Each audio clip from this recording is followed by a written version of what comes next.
nahrávanie. Myslím, že by to malo ísť. Áno, super.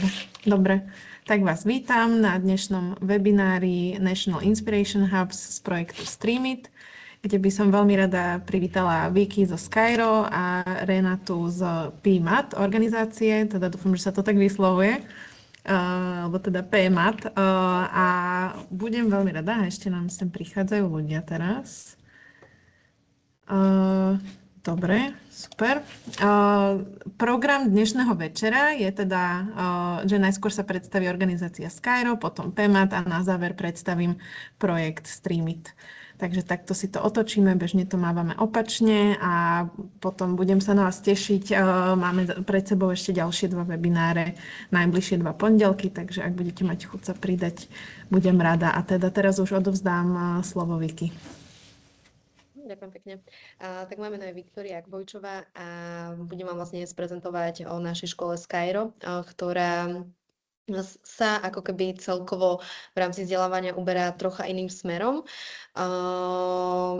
Zvolili sme si takú cestu ako skôr, že skúšaní nových vecí, alebo možno, že ukázaním toho, že to, čo častokrát pre niektoré školy je bloker, tak vlastne pre nás je to taká výzva, že púšťame sa do toho a skúšame nové veci. Skyro škola vlastne vznikla minulý rok, aktuálne máme 120 študentov, s tým, že vlastne sa ďalej rozširujeme. Otvorili sme rovno vlastne prvé 3 ročníky, čiže máme tento rok už prvých maturantov a celkovo ako organizácia sa vzdelávaniu venujeme už viac ako 10 rokov. Najskôr sme vlastne prišli na trh s tým, že sme išli na iné odborné stredné školy učiť technológie, podnikanie, marketing a rôzne ako soft skillové zručnosti, pretože ako technologické firmy, ktoré aj túto školu zakladali, bolo vlastne pre nás dôležité, aby absolventi alebo študenti, ktorí prichádzajú na ten trh práce, mali vlastne schopnosti, ktoré tie štandardné spôsoby výučby nevedia vlastne tým študentom priniesť. Keď sa pozrieme vlastne na náš vzdelávací systém, tak ten je veľmi zameraný na individuálnu prácu, na učenie sa len zo zdrojov, ktoré poskytuje napríklad škola, na testovanie vlastne vedomostí, čiže neučíme sa vlastne zlyhávať, ale učíme sa vlastne vedieť odpoveď na skoro všetko. Neučíme sa projektovo, komunikácia tam chýba, nejaké samohodnotenie a tak ďalej. Čiže my sme ako keby si rozstreamovali vlastne to vzdelávanie na také tie hlavné časti, že ktoré sú pre nás vo vzdelávaní dôležité, to vám vlastne budeme aj dnes prezentovať základné z nich. Čo sa týka ešte možno zamerania školy, na začiatok vám som mohla dať také overview o tom, že kto sme, čo vlastne robíme a potom viac sa ponorím do nejakých takých príkladov z praxe, čiže my sme vlastne technologická škola, založili nás technologické firmy a je pre nás extrémne kľúčové, aby škola bola prepojená so svetom biznisu, s firmami, aby vlastne študenti zažili, že čo ich čaká vlastne po tej škole a aby sme ich prepojili so zaujímavými príležitosťami, hlavne aby sme znížili ten odliv zo Slovenska. Čiže náš fokus, čo sa týka školského zamerania, je vývoj vlastne aplikácií a hier, s tým, že sa vo vývoji alebo aj vo vzdelávaní používa veľa umelej inteligencie, poviem aj neskôr ako. Máme 60% praxe, 40% všeobecných vzdelávacích predmetov, ako matematika, slovenčina, angličtina a tak ďalej. Každý tento jeden predmet, máme na to pripravené vlastné osnovy, sme v súlade vlastne s ako keby aj štátnym vzdelávacím programom, ale vyberáme si vlastnú cestu, vlastné postupy, vlastné, ako keby by som povedala, progress checky, čiže ako testujeme študentov a tak ďalej. Čiže aj tieto všeobecné vzdelávacie predmety sú úplne inak nastavené a vo veľa z nich vlastne pracujeme aj s umelou inteligenciou. Čo sa týka tých kľúčových oblastí, ktoré som spomínala na začiatok, že akým spôsobom sme chceli vlastne inovovať to vzdelávanie, tak prvým vlastne tým pilierom bol individuálny a rešpektujúci prístup. Čo sa vlastne deje na stredných školách, je to, že to vzdelávanie je znova veľmi všeobecné a nezameriavame sa na individuálny talent tých detí alebo študentov, ale v podstate chceme, aby všetci vedeli všetko. Aby boli aj dobrí v slovenčine, aj v matematike a aby aj zabehli 12 minútovku pomaly, hej, na super čas. A vlastne tlačíme vždy deti do toho, aby sa učili to, čo im ide najmenej. Hej, že napríklad, ak niekomu nejde matematika a je to kreatívny typ, tak my vlastne ho nepodporujeme v tej kreativite. My sa ho snažíme naučiť vlastne tú matematiku a vždy v tej matematike ten človek nebude excelentný, ale bude iba priemerný. Čiže ak nemáme individuálny prístup vo vzdelávaní na strednej škole, tak sa nám vlastne deje v spoločnosti to, že vytvárame vlastne priemernú spoločnosť, pretože učíme všetkých všetko a nepodporujeme vlastne študentov v tom, čom sú najlepší, v čom sú najrýchlejší. Čiže vlastne my to máme na Skyre nastavené tak, že nie sme zameraní na progres alebo výkon vo všetkých predmetoch, ale hľadáme vlastne tú cestu toho študenta, v čom je najšikovnejší a tam mu vlastne vytvárame ten rozvoj. Čiže ak je niekto analytický typ a je perfektný v matematike, je skvelý v programovaní alebo skvelá, tak ho podporujeme v tomto smere a napríklad nenútime tých študentov mať jednotky zo slovenčiny, aby písali skvelé diktáty, aby mali úžasné slohy, pretože vieme, že to nie je ich stránka a bolo by pre nich veľmi neefektívne ich učiť byť dobrí kreatívci, pretože oni sú analytické typy a nikdy kreatívni v takomto smere ako napríklad marketéri nebudú. Takže my aj rodičov tuto v škole učíme, že vlastne známky v takejto podobe nie sú podstatné, že je veľmi dôležité skôr sledovať ciele študentov, je veľmi dôležité sledovať, či v tej oblasti, v ktorej sú šikovní, sa naozaj posúvajú, ale netreba sa zameriavať na oblasti, ktoré vlastne ten študent nemá na to tú predispozíciu byť v nich dostatočne dobrý. Takže to je o tom, to je ten individuálny prístup. Čiže každý študent má personalizovaný študijný plán, zdôrazňuje ten individuálny talent. Sú rôzne oblasti, v ktorých sa študenti rozvíjajú podľa profesného zamerania. Hej, že na tom ITčku je to veľmi jednoduché na vysvetlenie. Ak ste program v rámci vývoja aplikácií, máme rozdelené role na 3 smery. To je programovanie, vlastne ten vývoj, potom je to grafický dizajn alebo tá vizuálna časť toho vývoja a potom je projektový manažment. Alebo projekt, vývoj vlastne produktu, hej. Každá tá časť má vlastne svoj taký skill tree, taký strom. Podľa toho vlastne, keď ten študent má nejakú dobrú stránku alebo v čom je silný, tak vlastne si vyberie ten fokus, či to je analytika, kreatíva alebo skôr nejaký produkt a vlastne v rámci toho smeru má on naviazané rôzne predmety. Hej. Napríklad naši študenti majú rozdelenú aj matematiku na technickú, netechnickú, angličtinu na konverzačnú, na viac teoretickú. Takisto majú v rámci programovania rozdelené role na primárne a sekundárne. Hej, čiže všetko je vlastne individuálne a fakt, že špecializované na tú osobnosť toho vlastne smeru, toho talentu, toho dieťaťa. Takisto v podstate v našej škole nie je ten tradičný systém výučby, že 45 minút učiteľ má nejakú prednášku a potom sú nejaké domáce úlohy. Je to skôr v podstate proces, kde vlastne mentor, my nemáme učiteľov, máme mentorov, kde mentor otvorí na 10-15 minút nejakú tému a potom je to vlastne na projektovú prácu, čiže študenti pracujú na zadaniach, projektoch a mentor je ich vlastne navigátor v tom vzdelávaní. U nás učiteľ nie je odovzdávač know-how, je to navigátor vlastne v tom vzdelávaní. On pomáha tým študentom, aby sa posúvali, ak sú zaciklení, aby ich vedel nasmerovať, ale neodovzdáva vlastne to know-how. Hej, to know-how im odovzdávajú knihy, naše materiály, Google a tak ďalej a tak ďalej. A ďalší vlastne dôležitý pilier alebo tá oblasť je to sebahodnotenie, to som už troška aj načrtla, že nie sme teda zameraní na známky, známky sú pre nás čísla v podstate nič nešpecifikujú. Máme nastavené KPIs vlastne so študentmi, čiže ciele, ktoré si oni nastavujú sami s validáciou mentorov, pretože samozrejme študenti 15-roční ešte nie sú úplne schopní si nastaviť naozaj že niekedy relevantné ciele na začiatku, čiže učíme ich, ako to robiť.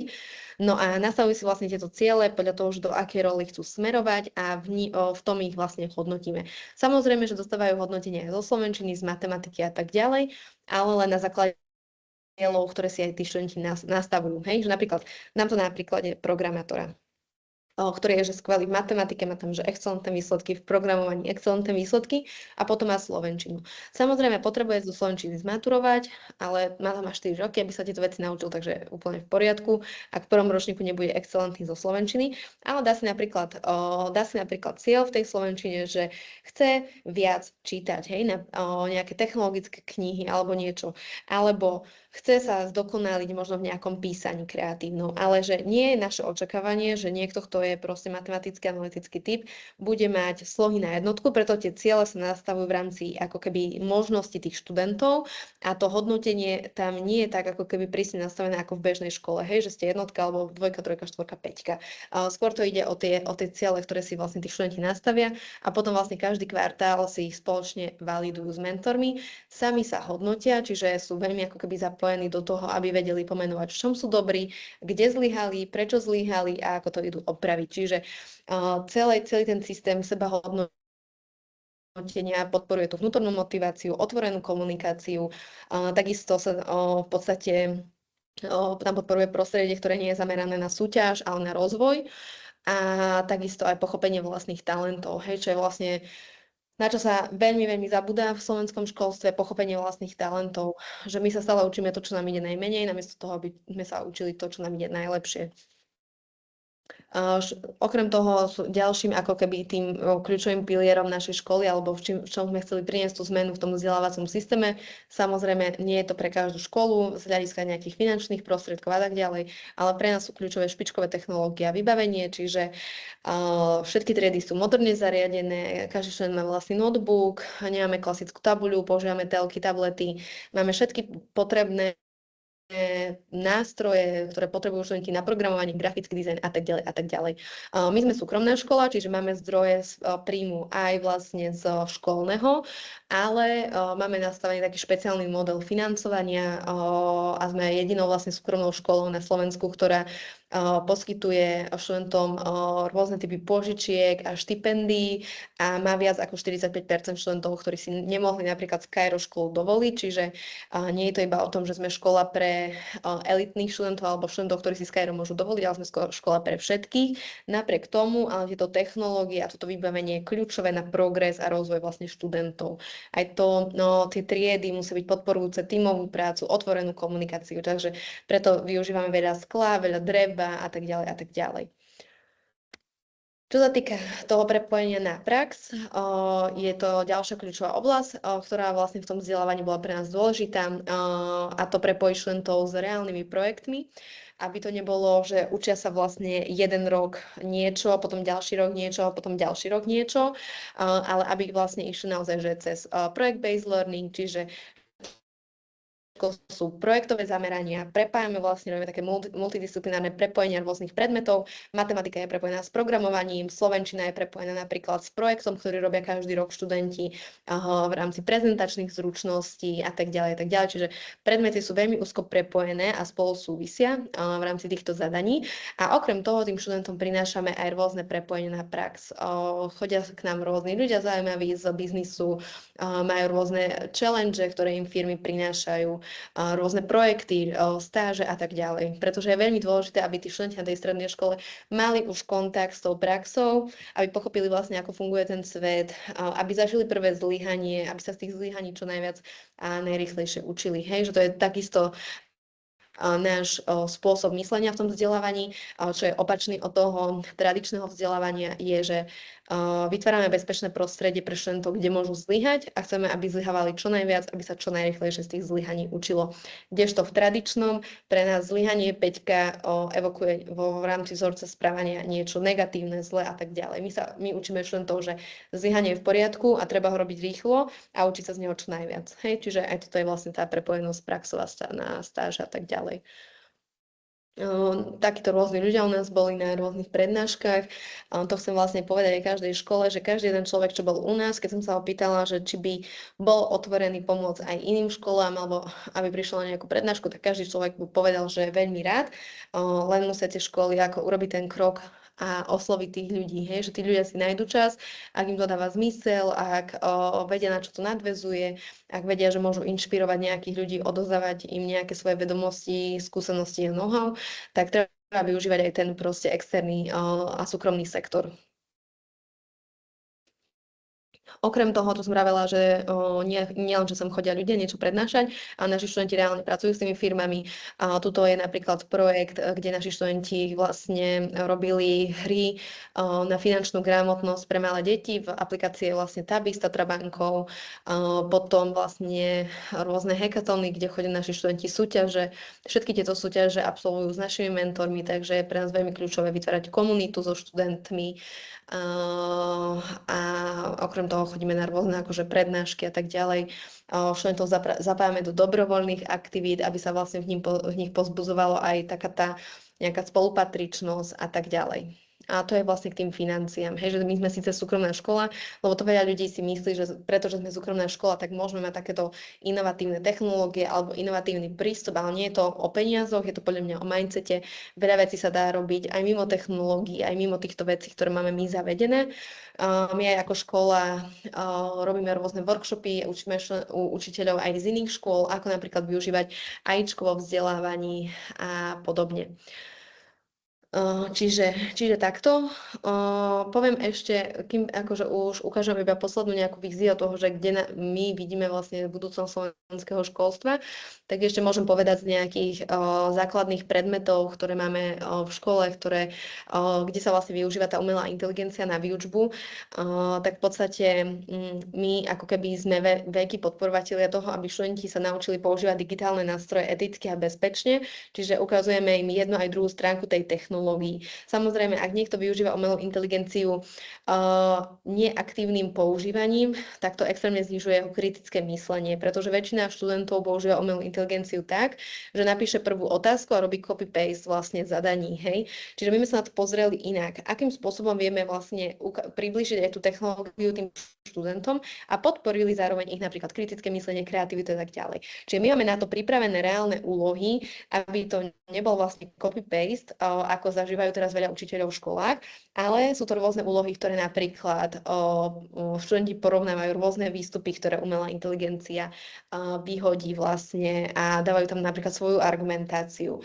Alebo napríklad porovnávajú texty v rámci vlastne gramatiky, v rámci rôznych štýlov písania, ktoré vypluje vlastne ChatGPT a ktoré napísal nejaký autor a tak ďalej. Čiže dá sa s tým krásne vyhrať, len to treba ako keby začať používať a hlavne treba začať tých študentov učiť, že ju musia využívať aktívne.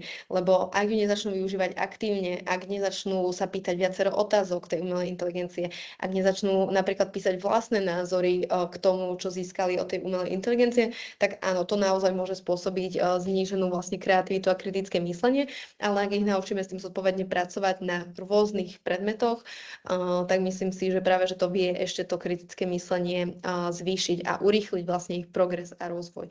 Čiže máme napríklad naprogramovaných chatbotov, naši študenti si dokážu písať s učiteľmi 24/7, pretože vlastne máme chatbotov, ktorí sú naprogramovaní ako naši učitelia a keď študenti vlastne sa večer učia alebo niečo nevedia, vedia napísať tomuto nášmu AI učiteľovi, a ktorý im vlastne vie odpovedať. Hej, tak takéto veci napríklad. Rozmýšľam, čo ešte v rámci takých metód využívame. Využívame veľmi ako keby také otvorené a podporné prostredie.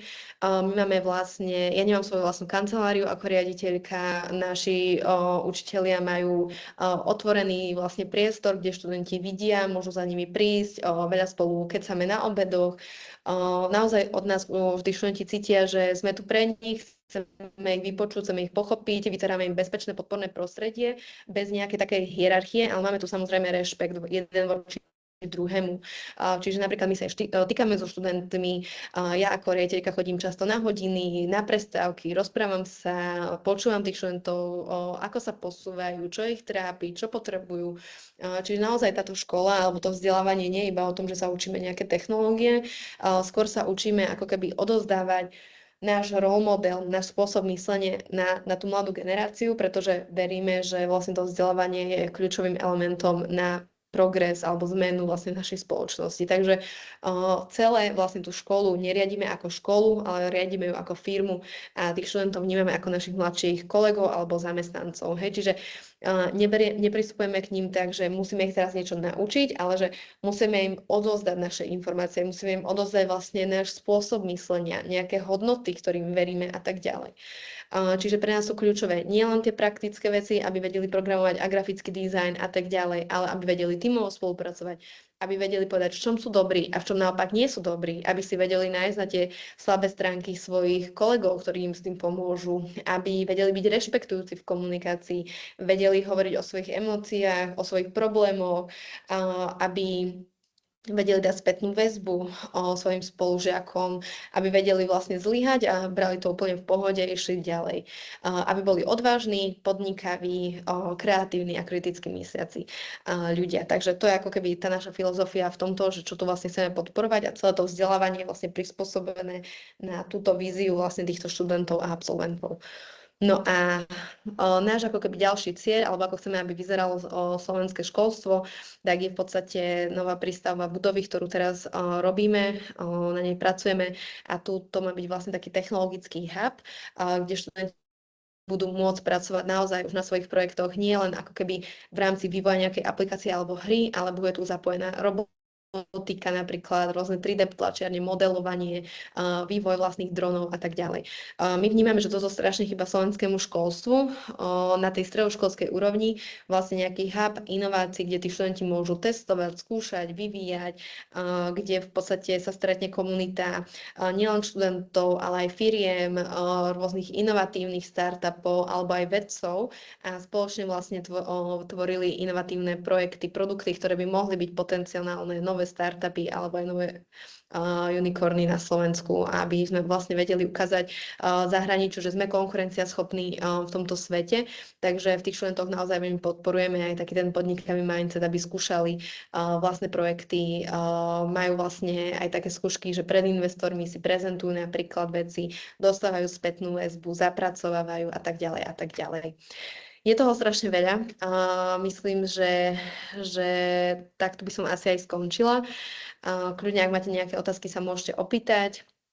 Máme strašne veľa aj podcastov o tom, ako pristupujeme k vzdelávaniu, takže ak by niekto chcel vedieť o tom viacej, tak do väčšej hĺbky to rozoberáme aj tam a možno sa ešte niekedy uvidíme pri podobnej príležitosti v rámci prezentácie toho nášho vzdelávacieho systému. Super, ďakujeme veľmi pekne. Ja mám kopec otázok, ale asi najskôr dám priestor ostatným, ak máte nejaké otázky. Kľudne si zapnite mikrofón a pýtajte sa. Dobre, ja začnem. Mám viacero, tak skúsim to nejako zostručniť.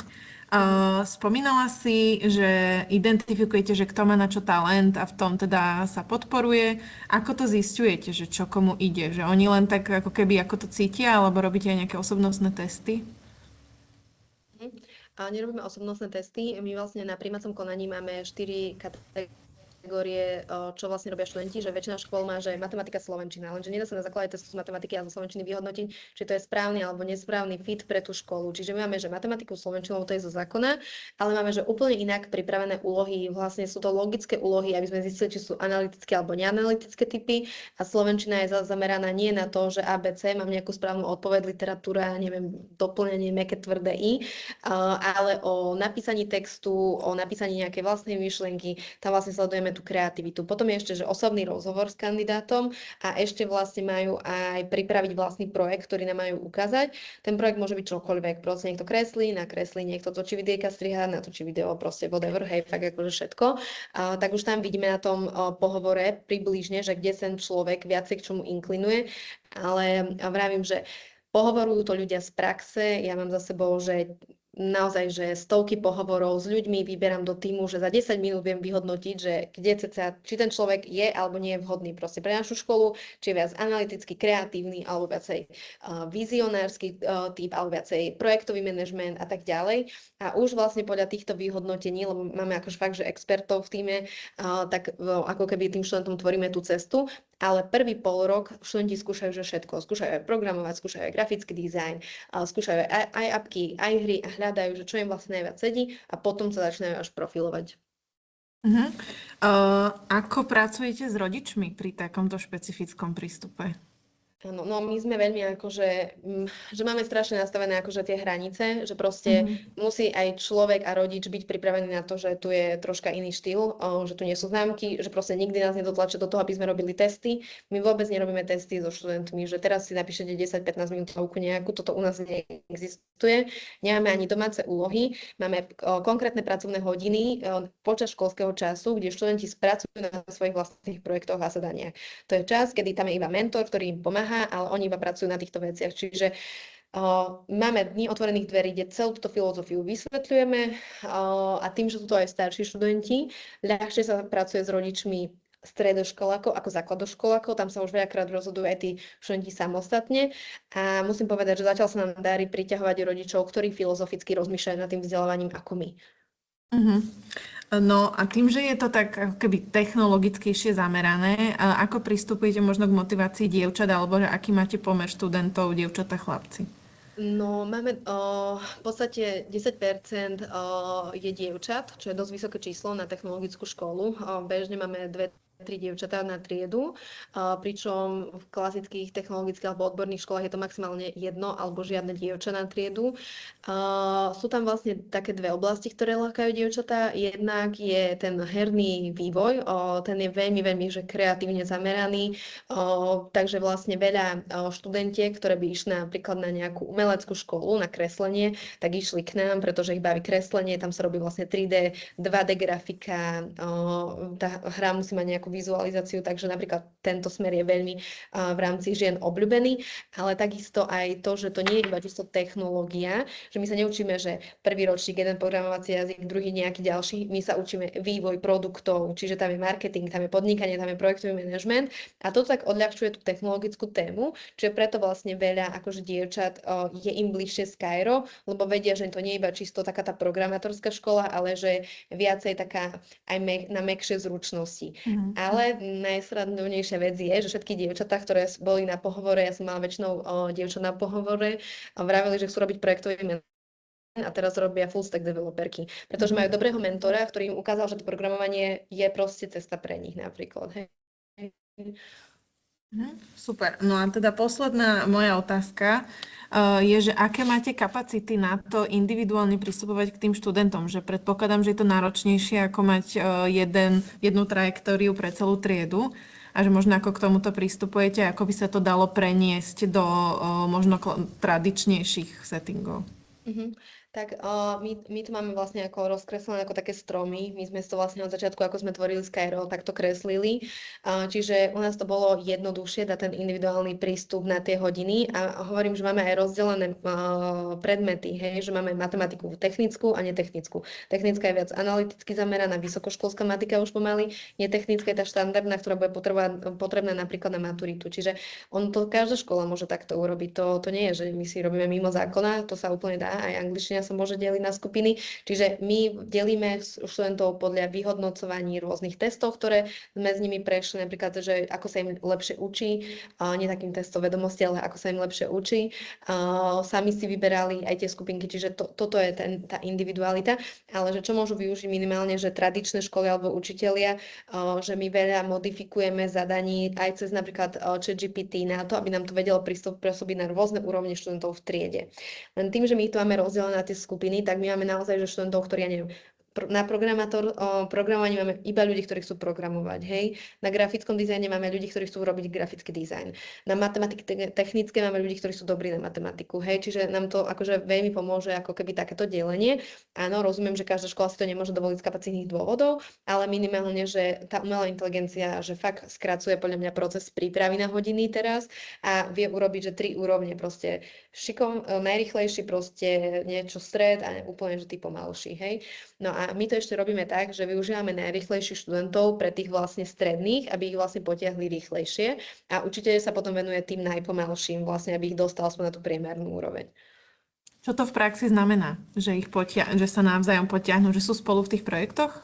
No áno, alebo na hodine napríklad matematiky si predstavme, že máme nejakú tému, ja neviem, proste rovnice, hej, lebo je to naviazané napríklad na program, alebo ja neviem, vektory sme riešili teraz, lebo v grafickom dizajne sa používa vlastne vektory na grafický dizajn, tak ak niekto to vie proste vypočítať rýchlejšie a už to má dávno hotové, tak nerobíme iba to, že dobre, ty rýchly, máš tu ešte ďalších 5 zadaní navyše, lebo vieme, že to dokážu robiť, ale že dobre, ty rýchly, chod teraz za týmito 5 študentmi a skúsim to vysvetliť. Lebo my sa snažíme vlastne tých študentov aj učiť, že super, že to vieš ty, ale je to oveľa ťažšie vysvetliť to niekomu inému a tým vysvetlením si ešte viac upevníš tie svoje vedomosti. Hej, čiže tých najrýchlejších pošleme na skupinky rôznych ľudí a nechávame vlastne, aby tí študenti im pomáhali, vysvetľovali a tak ďalej. Super, ďakujem. Máme tu aj otázku v čete. Že aké používate vstupné testy na diagnostikovanie študentov, máte nejaké HR testy, máte spoluprácu s HR firmou. V krátkosti už to tu zaznelo, ale možno to môžeme ešte raz zhrnúť. Nemáme žiadne vstupné testy, iba matematiku, slovenčinu, ktoré sú zamerané na logické myslenie a kreatívne myslenie, čiže na slovenčine sú otvorené otázky, sú tam... že mali sme tam takú úlohu, že zo srandy poviem tú úlohu, že bol tam hriankovač a mali to ľudia opísať grafickému dizajnerovi tak, aby to vedel nakresliť bez toho obrázka. Tak napríklad analytický tým tam napísal, že je to hriankovač, hej. Kreatívny typ tam opísal každý jeden detail, ktorý bol na tom obrázku, hej. Čiže napríklad takéto úlohy máme, ale že nemáme, že konkrétny test na osobnosť, my sme veľmi akože založení na takom tom autentickom nejakom prejave, aj tak fungujeme ako firma, čiže my si tých ľudí navnímame sami na rozhovore, hej, pýtame sa ich, ja neviem, čo ich baví, čomu sa venujú, ja neviem, ako si plánujú deň, ako pristupujú k projektom, ako nadväzujú vzťahy napríklad v triede, hej, že spoznávame toho človeka, ktorý sedí oproti nám, ktorý bude náš budúci kolega a na základe toho sa rozhodujeme. Super, ak má možno ešte niekto nejakú otázku, teraz je ten moment. Ja som svoje vyčerpala. Možno ešte otázku, že aký je ten školský čas u vás, že či je teda nejaký ten klasický od nejakej 8. do, ja neviem, 3. Alebo teda ak nemajú si nosiť školu domov, či sú tam dlhšie. Sú tam od 9. do 15:30, ale väčšinou sú tu do 17. približne, lebo robia spolu na veciach. Že my máme naozaj že veľké šťastie, že máme tu študentov, ktorých vďaka Skyro začalo baviť vzdelávanie. A oni sa tešia do školy, oni si proste dávajú lekárov na prázdniny, aby mohli prísť do školy. Hej, že ja chápem, že nie každý má takúto možnosť a hlavne na tej základnej škole je to oveľa ťažšie podľa mňa ako na tej strednej, ale že podľa mňa sa dá ako keby, že že ja tiež mám čo robiť, aby som si získala vlastne dôveru tých študentov, aby som sa dostala cez nich, že predsa je tam nejaká veková bariéra a tak ďalej, ale že keď im venujem svoj čas, tak to je najzácnejšia vec proste, že čím viac času im venujem, čím viac sa ich pýtam, otvorené otázky, ako im môžem pomôcť a že nepredstavujem pre nich hrozbu nejakého trestu, neviem, nejakého odsudzovania a tak ďalej, tak tým sú otvorenejšie, dá sa s nimi ľahko pracovať. Že môžem vám dať možno nejaké nápady na knihy, ktorými sme sa my inšpirovali, môžem vám ich napísať do chatu, ale mám tu aj nejaké túto rýchlo v knižnici, že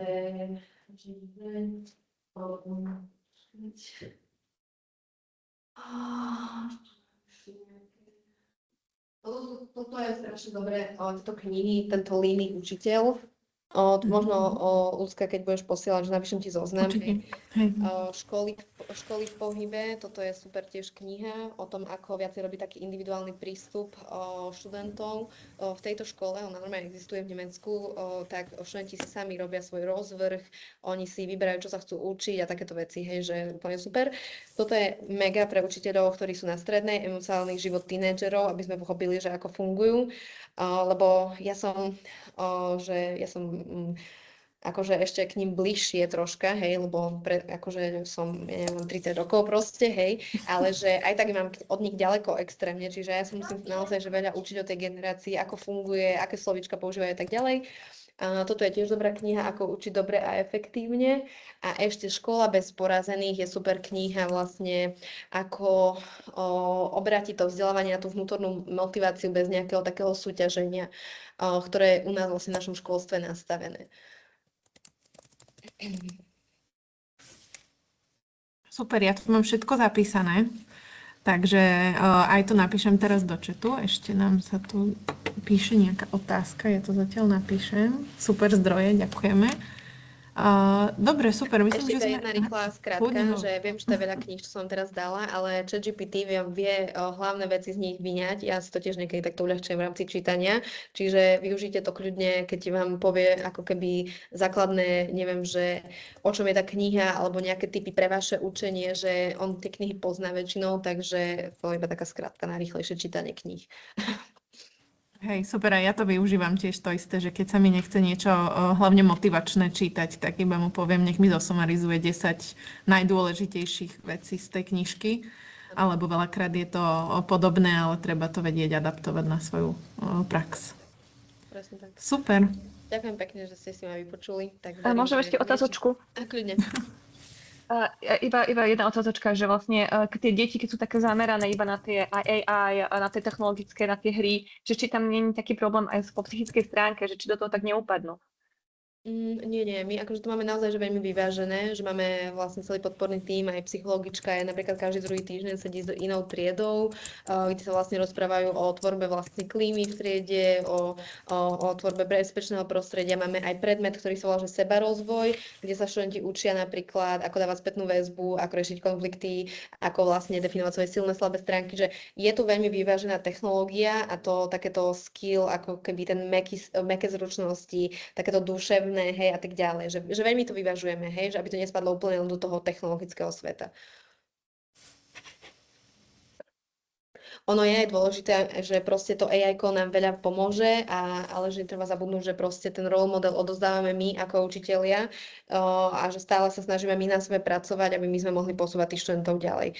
Že študenti sa posúvajú iba do tých limitov, ktoré máme my sami, hej? Že my napríklad to takto vnímame, že ak ja vidím, že niečo nejde v tej škole, tak sa zamýšľam, že ako to vlastne môžem urobiť alebo povedať inak, aby vlastne to tí študenti, ja neviem, pochopili, prijali a tak ďalej. Že tá zmena vlastne začína v našom tíme, u nás, hej, a tak ďalej. Že nemôžeme čakať, že oni sa zmenia, kým sa nezmeníme my sami. Takže tak. Ďakujem. Ľudská, máte ešte nejakú otázku? Či je to v poriadku takto? Ja som nezachytila, vlastne koľko máte študentov? Možno sa to aj už bolo zaznelo. 120. Takže také menšie, že sa len rozbiehate. Ako ktoré ročníky? Prvý, druhý? Prvý, druhý, tretí, štvrtý máme už. My sme začínali s prvými 3. Hej, akože viem, že to je iné manažovať, ja neviem, 500-600 študentov, ale že aj na to sa pripravujeme, ale že ono ako keby, ja neviem, keď sa chcete niekto so mnou stretnúť alebo niečo, že som akože otvorená kľudne. Ešte som nemanažovala 600 členú firmu alebo školu, ale že ono sa to dá ako keby rozlúskať na menšie časti, lebo veľa ľudí alebo učiteľov, aj takých ako ste vy, ktorí tu travíte 18-11 čas, aby ste sa inšpirovali, že aj chce, ale zacikli sa v tej mase, tej veľkosti tej školy, študentov a tak ďalej, že o tom úplne rozumiem, je to úplne prirodzené, ale že sú tu ľudia, podľa mňa aj ako ľudská s jej programom a tak ďalej, ktorí vám chcú vlastne pomôcť, že pýtajte sa ich, využívajte tú kapacitu, že oni vám vedia pomôcť sa proste z toho cyklu dostať. A 1% zmena je lepšie ako žiadna. Že vlastne ešte taký ten maturitný ročník alebo to uplatnenie študentov ešte nemáte, ale predpokladám, že väčšina tu je také už uplatnenie priamo po strednej škole, že možno oni sú už pripravení rovno do trhu ísť.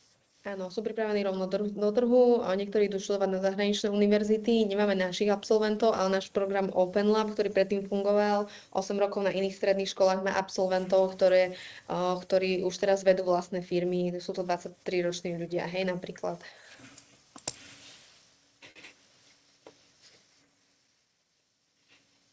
Dobre, super, ďakujeme. Aby sme ešte stihli aj prezentáciu ďalšej organizácie. Prepáčte, ja sa môžem inak odpojiť, prepáčte, lebo ja budem musieť utekať. Veľmi rada som vás poznala, ak budete čokoľvek, tak ľudská možno zdieľať mi kontakt, mail a rada si potom aj vypočujem druhú prezentáciu, keď to bude online už. Ďakujem pekne, pekný večer. Ďakujeme, ahoj. Dobre, super, tak už rovno, bez pauzy odovzdávam slovo Renátke a teším sa na prezentáciu organizácie PEMAT. Ďakujem. Sa len uistím, či vidíte prezentáciu. Áno, vidíme. Super, ďakujem. Tak, dobrý večer, moje meno je Renáta Klimanová a dnes vám poviem niečo o neziskovej organizácii PEMAT, ktorej som teda aktuálne riaditeľkou. Tak v rýchlosti, kto sme?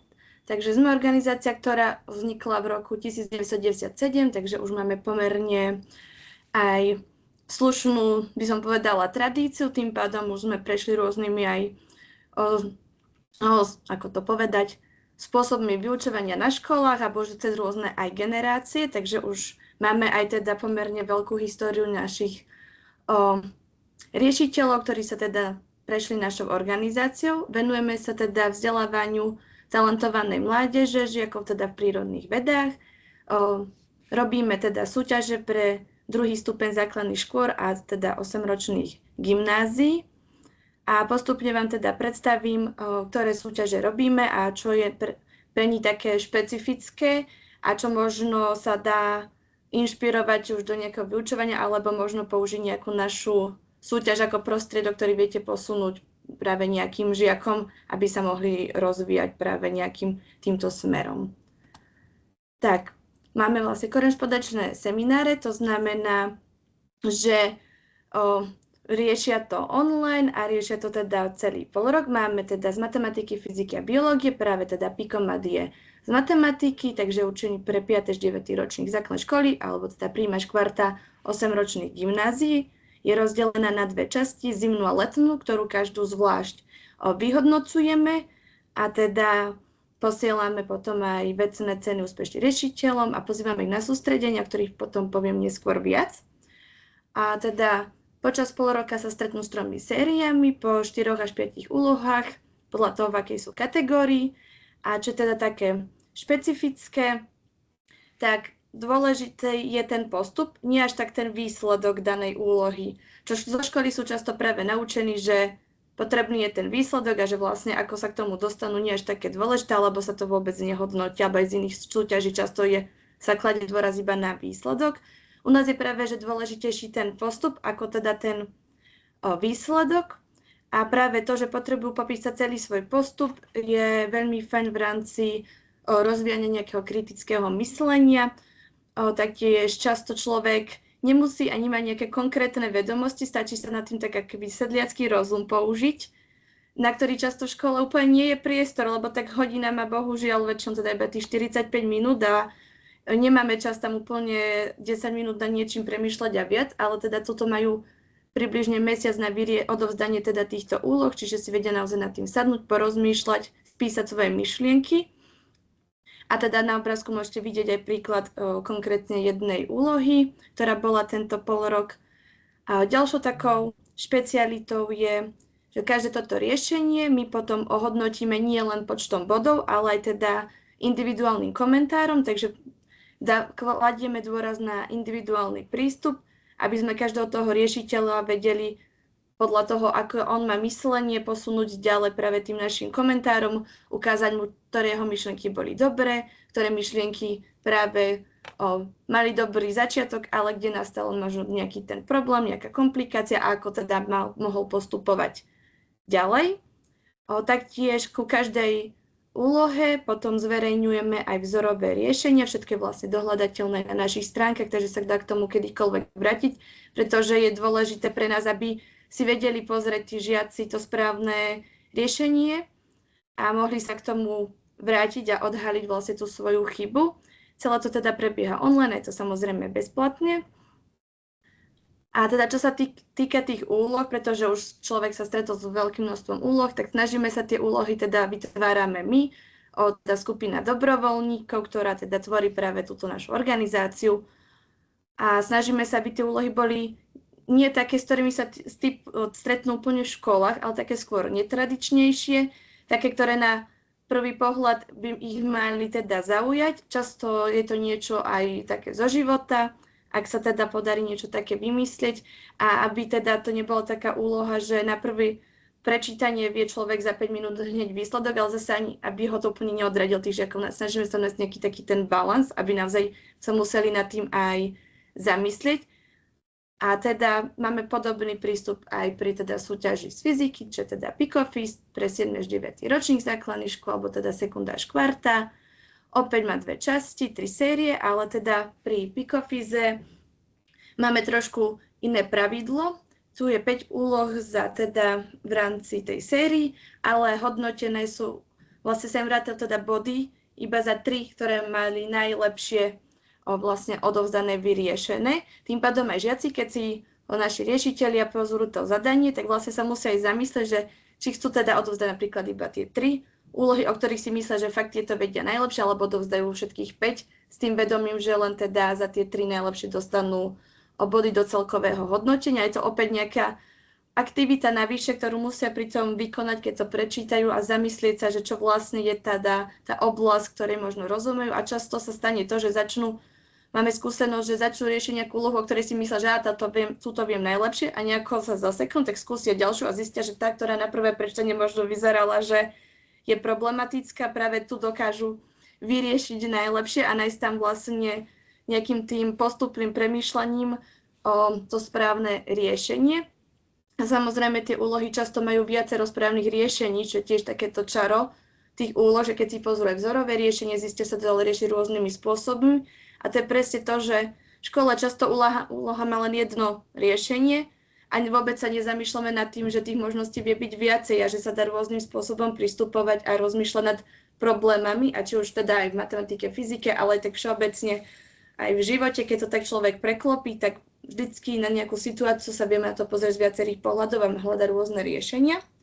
Takou ďalšou špecialitou v rámci Picofizu máme polročnú úlohu, ktorá funguje tak, že žiaci, naši riešitelia, počas týchto sérií môžu za každým odovzdať, dostanú k nej komentár a až teda, keď ju odovzdajú ako keby ten tretí krát, tak to riešenie sa im započíta k tie body. Tým pádom majú možnosť sa zlepšovať v tejto úlohe, ako ju vyriešia, tými našimi teda spätnými väzbami cez komentáre. A tam pekne vidieť, ako z toho prvej verzie odovzdanej úlohy po tú tretiu verziu, tam naozaj je ten progres vďaka tým nejakým našim komentárom, navádzajúcim otázkam, vďaka tomu individuálnemu prístupu.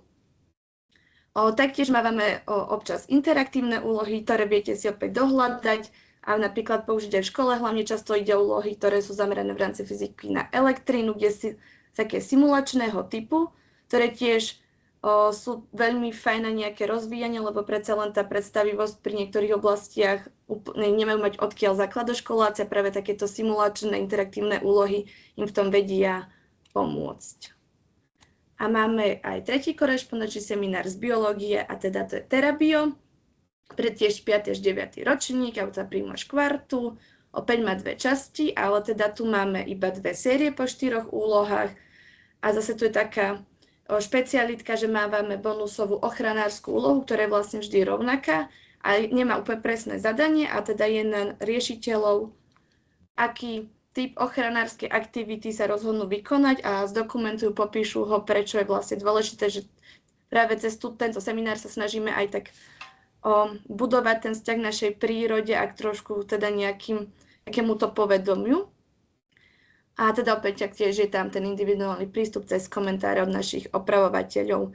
A napríklad na obrázku môžete vidieť príklad, kde bolo aj použité teda umelá inteligencia a kde úlohou teda je tých obrázkov zadaní bolo viacej. Prísť na to, že aké chyby vygeneroval ChatGPT v daných obrázkoch, že ide o rastliny, ktoré sú pomerne známe a myslím si, že sme aj zvyknutí použiť alebo žiaci ChatGPT alebo inú inteligenciu na tvorbu obrázkov.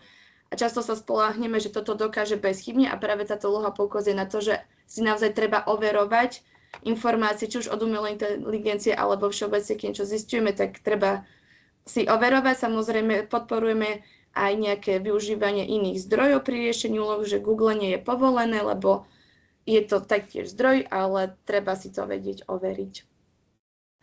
A teda, ako som spomínala, potom najúspešnejších riešiteľov pozývame na týždňové sústredenia po každom teda pol roku, s tým, že v rámci matematiky, teda Picomatu, to máme rozdelené pre mladších a starších.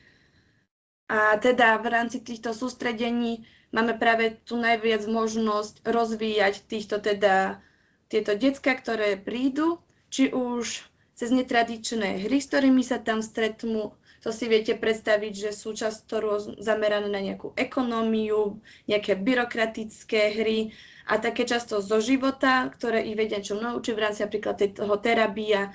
Často sa veľmi genetika dá využiť v týchto hry, ako reálne funguje, takže snažíme sa tie hry tvoriť tak na reálne situácie zo života, taktiež hlavne budovanie komunity je jedna z hlavných našich motivácií, pretože vďaka komunite dokáže človek veľmi rásť a ani si to často neuvedomuje, že v tej škole úplne není tá komunita predsa len taká silná, každý má rôzne záujmy a teda stretnúť tam našich dobrovoľníkov, ktoré tieto sústredenia organizujú, ktorí sú väčšinou stredoškoláci, vysokoškoláci, čiže sú im vekovo blízki a práve vďaka ním často vedia aj nájsť takéto svoje možno smerovanie, predsa len tej základnej škole ešte väčšinou nevedia, čo by chceli v živote ďalej robiť nejakú strednú školu, nemajú sa s kým poriadne o tom porozprávať, škola na to úplne nie je priestor a aspoň ja o tom neviem, že by sa nejako chodili často propagovať stredné školy alebo nejaké sektory v rámci potom už trhu práce.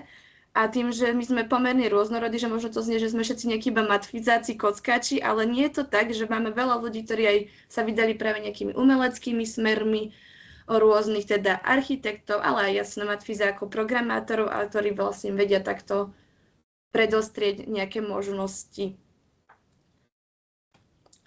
Taktiež organizujeme Kockatý víkend, ktorý je taká kratšie sústredenie a tuto je výhoda, že môžu tam prísť všetci, nielen naši teda riešitelia, takže chceme naozaj dať tú možnosť každému zažiť takúto našu akciu, pretože práve na tých akciách okrem tých hier tak sa snažíme aj klásť dôraz na prezentačné zručnosti, komunikáciu, argumentáciu, takže naozaj sa snažíme tie aktivity tak vytvárať, aby si mohli trénovať rôzne teda tieto skily, ktoré sú užitočné nielen do školy, ale aj potom teda do života a zažijú určite aj rôzne experimenty, ktoré škola taktiež nemá bežne možnosť tým žiakom za tú vyučovaciu hodinu poskytnúť alebo nemá dostatočné pomôcky. A robíme aj teda jednodňové súťaže, jednou z nich je teda Matboj, ktorá je teda tímová matematická súťaž, takže táto súťaž sa podporuje toho tímového ducha a keďže pracovanie v tíme je práve to kľúčové pre toto, by som povedala, storočie. A taká špecialita je, že počas celej tejto súťaže prebieha paralelne aj nejaká logická strategická hra, a vďaka ktorej vedia získať body navyše k tým vypočítaným príkladom, takže je to zase také ozvláštnenie, že musia sa aj v tom tíme dohodnúť, že kto sa čomu bude v rámci toho venovať, kto je v čom dobrý, komu to ako sadne. A ďalšou takouto tímovou súťažou máme Piko pretek, čo je logicko-športová súťaž, takže opäť tuto je zase spojenie takého toho aj fyzičná, lebo tak teda aj fyzická aktivita, či už aj na tých našich sústredeniach máme veľa aj fyzických hier, je dôležitá pre rozvoj, takže zase opäť tu spájame nejaké logické myslenie na stanoviskách s tým športovaním a trochu takým tým duchom, že každý je v niečom inom dobrý a tuto dokážu sa práve tie týmy tak pekne poskladať, že niekto je možno dobrý motivátor, lepší športovec, tak dokáže ten tým potiahnuť, dokáže rýchlejšie niekam dobehnúť, s niekomu lepšie ide nejaké to rozmýšľanie a že v rámci toho, že sa vieme doplňať, tak to vieme naozaj spolu dotiahnuť ďaleko, keď naozaj spolupracujeme. A teda máme ešte aktivity, ktoré prebiehajú online jednodňovo, Atomat a Atovet. Teda je to individuálna online súťaž, ktorá prebieha cez EduPage a teda majú možnosť počas vyhradeného času, počas dňa, väčšinou je to nejakej rána do večera, sa pripojiť a teda riešiť dané úlohy s tým, že potom robíme aj na YouTube stream správnych riešení, teda opäť snažíme sa naozaj vždycky, aj či už keď je to ten Matboj, Piko pretek, dať tým deckám tie správne odpovede, aby naozaj vedeli sa, kým to majú ešte v pamäti sa na to pozrieť, lebo ak niečomu nerozumeli, tak ak sa nedozvedia správnu odpoveď, tak ich to veľmi neposunie. A teda ten Atoved je možno taký netradičnejší s tým, že tam je naozaj spojený teda ten ved ako tá veda, práve fyzika, biológia, chémia, geografia, že naozaj tie prírodné vedy tak pokope ako celo, keďže škola je to dosť rozsekané a práve nám chodia aj na tých sústredeniach sa sťažovať, že nebaví tento predmet a potom im ukážeme niečo. Na sústredenia povieme, že no ale to súvislé s týmto predmetom a ostanú zrazu pozerať, že aha, že vlastne možno chémia vie byť tiež zaujímavá, len si to neuvedomili, lebo sami tak ešte nevedia úplne prepojiť v rámci teda toho, čo zažili v škole. A teda toto sú naše stránky, kde sa viete dozvedieť o nás viac. Viete si vlastne pozrieť rôzne tie teda úlohy, čo máme. Väčšinou teda tie naše úlohy, či už na sústredeniach alebo v rámci tých seminárov, tak kladieme dôraz na také práve to bádanie. Vlastne také naše motto je radosť objavovať, takže taký ten bádateľský typ je nám veľmi blízky a zatiaľ sa nám tak aj najviac osvedčil, či už aj na tých sústredeniach, keď robíme deckám prednášky, alebo teda rôzne typy hier, kde už oni navzájom seba niečo majú naučiť, alebo z iných zdrojov, ako sme my, teda tí organizátori daného sústredenia, tak práve cez to bádanie máme zatiaľ takú najlepšiu spätnú väzbu, že ich to je tak najviac baví a im to je tak najviac dokáže dať a výhodou je, že my na tom týždňovom sústredení naozaj si môžeme dovoliť robiť takéto bádania. Robíme aj takú ako keby mini vedeckú konferenciu, väčšinou na tom sústredení práve z fyziky, na ktorú si celý deň vyhradíme, kde teda aj musia odprezentovať svoje výsledky, takže naozaj to so všetkým. A taktiež je dôležitá tam aj tá vizuálna stránka, čiže rôznych teda aj konštrukčných úlohách, čo robíme, že opäť tak sa tam snažíme podporiť aj takéto kreatívne myslenie, nielen to, že vieme niečo vypočítať, tak je to cool, ale aj nejakú tú vizuálnu stránku tomu vedia dať a opäť sa zase vedia pekne podopúňať. A teda ešte by som vypíchla, že na našom YouTube, tak sú tam nejaké staršie videá rôznych teda zaujímavých problematických úloh, ktoré sú z našich zadaní a tam sú vlastne vysvetlené, takže pre niekoho, kto je možno vizuálnejší typ alebo radšej niečo počúva, tak môže sa tam k ním vrátiť a teda pozrieť sa, ako sa mali vyriešiť, lebo sú tam teda nejaké ešte pokusy z fyziky. A teda to je odo mňa všetko. Ak máte nejaké otázky, tak asi radšej zodpovedám možno nejaké konkrétnejšie otázky, ako rozprávať, keď úplne ste z rôznych tu možno oblastí ľudia.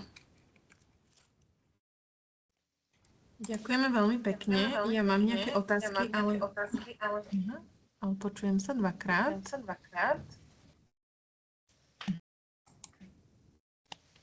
OK, možno teraz. Dobre. Stále sa dvakrát počujem, neviem od koho.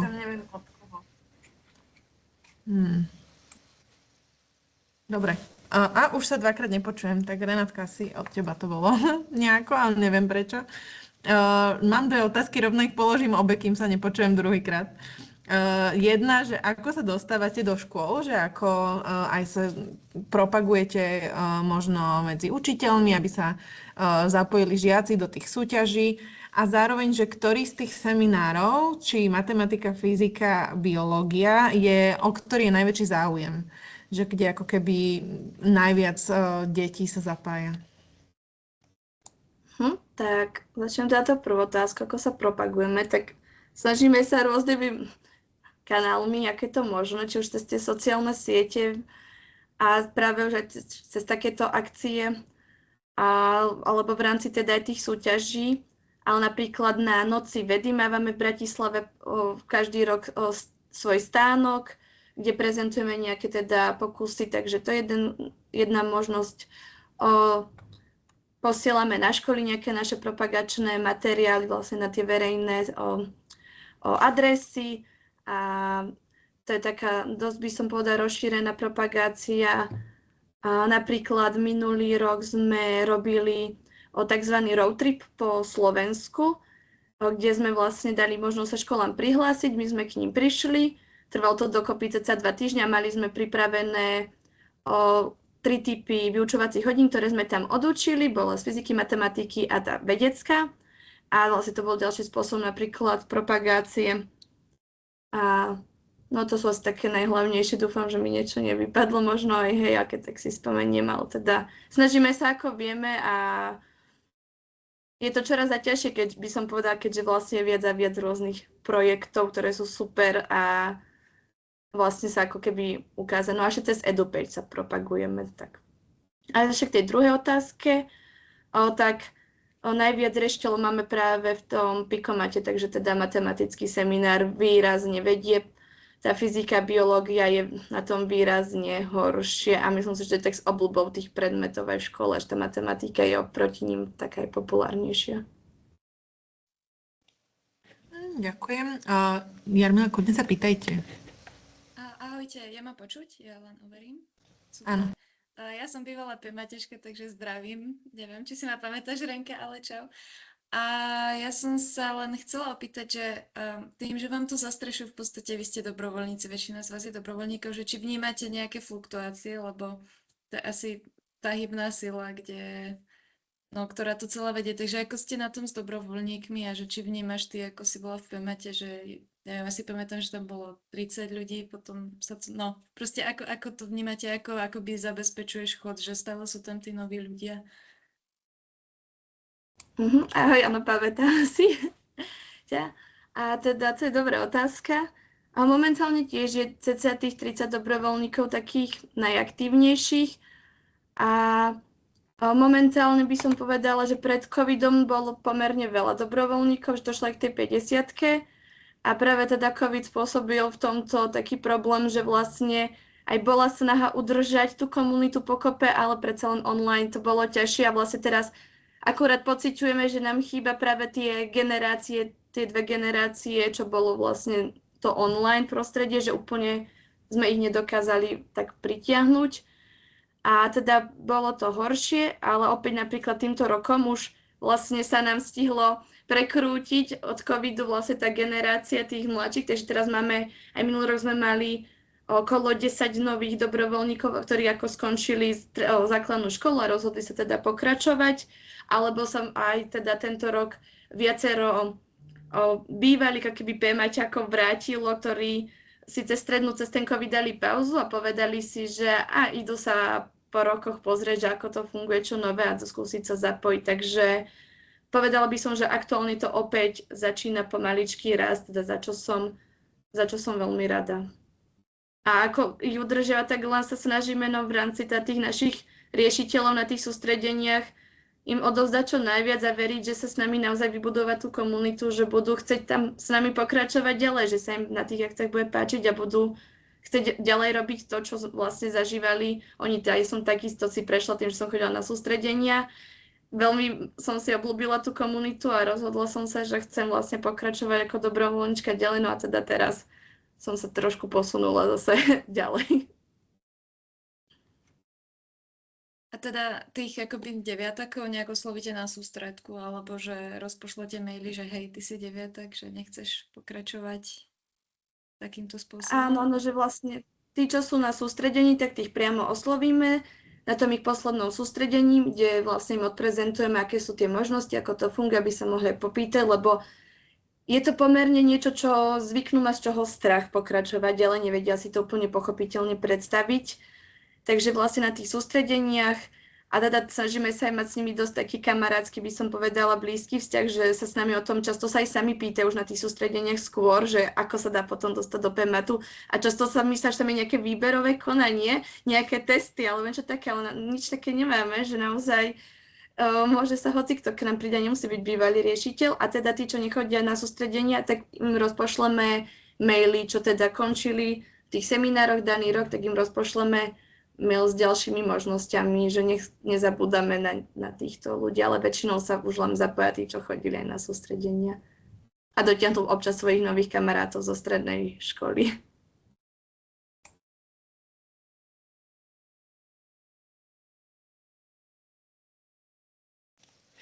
Dobre, ja ešte dávam priestor, ak sa niekto chce niečo spýtať takto, prípadne do chatu.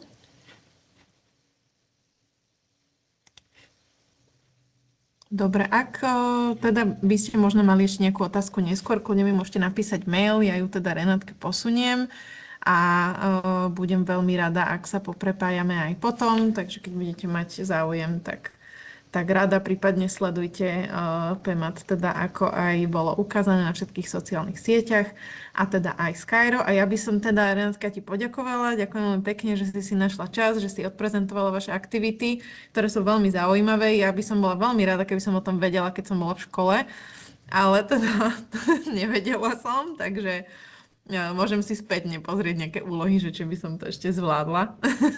Ale to sa radšej nejdem zahambovať. Takže ďakujem veľmi pekne. A teda kto má ešte chuť tu zostať, ja by som rada odprezentovala teda, čoho je vlastne súčasťou tento webinár. a o čom je Streamit, o čom sú tieto National Inspiration Hubs. Takže zapnem si prezentáciu.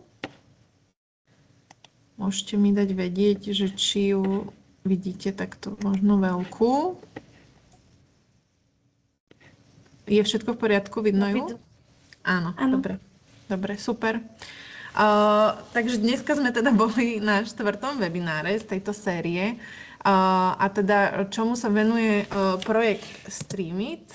Tak prídem na to, ako to bude prepínať. Dobre, super. Streamit je teda projekt financovaný z programu Horizon Europe, ktorý sme spustili v januári minulého roka a ide teda o pomerne rozsiahlu medzinárodnú iniciatívu, v ktorej spolupracuje 20 partnerov z 19 krajín Európy, ako vidíte tuto na tej mapke. Môžete si to teda aj pozrieť, že ktorí presne sú to partneri, z ktorých krajín.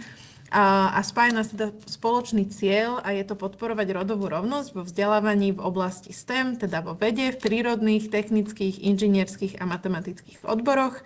A pri rozvoji záujmu o tieto odbory aktívne využíva metódy STEAM, kde písmenko A, ktoré tam je teda doplnené, reprezentuje prvky kreativity z oblasti arts. Teda to znamená zo spoločenskovedných, humanitných či umeleckých smerov. A takéto medziodborové učenie spája vedu, techniku a umenie do jedného celostného porozumenia. Čo sú teda ciele projektu?